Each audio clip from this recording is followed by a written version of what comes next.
Hey everyone, this is Stefan from Lush and Salty Aquariums. How are you? Okay, this is the update on my bungle in the jungle tank. If you remember from part one, which I will put a link to at the end, this thing was fabulous, but a total jungle. You couldn't see from one end to the other. There were so many roots and plants, and the water was green. I mean, the fish loved it, and they were reproducing like crazy. That was part of the issue. I was just simply too many fish in there. And so what I did is I just took it all apart, and I created this. I still have all the external plants, and I'm still encouraging their root growth.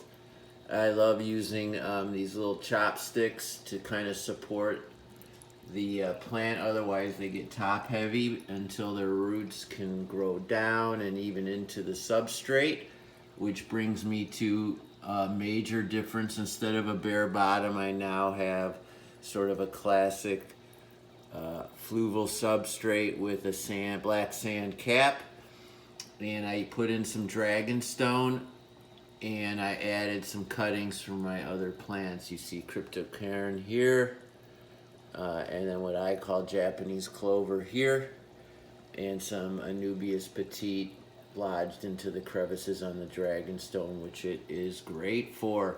I cleaned the sponge filter, so now it's bubbling really nicely. Before it was so clogged with algae and roots, and I mean, I'm sure it was a healthy biosphere, but it wasn't doing its job anymore. It was just sort of making the occasional bubble.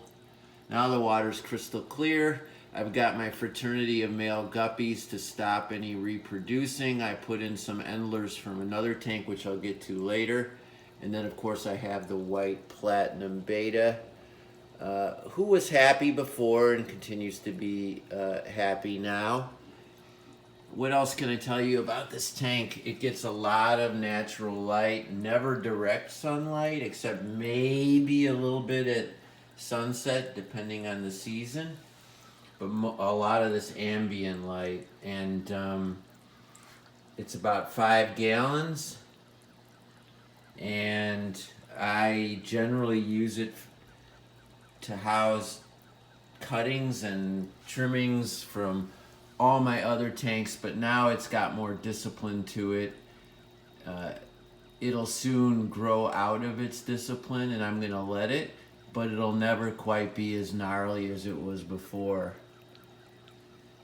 So I hope you like this tank, and I hope it grows into something kind of special. Other species in here are my pygmy coreodoras, some of which I had, and I added a couple more that I got at the store yesterday. A few ram's horn snails. I'm trying to keep the red-bodied variety versus the dark brown. The guppies I told you about, the beta I told you about. There's also a few Amano shrimp in here and some Autosynclus. And that's a lot. That's it, but that's a lot. And thank you for watching. And per usual, always keep your hands in the tank. Ciao for now.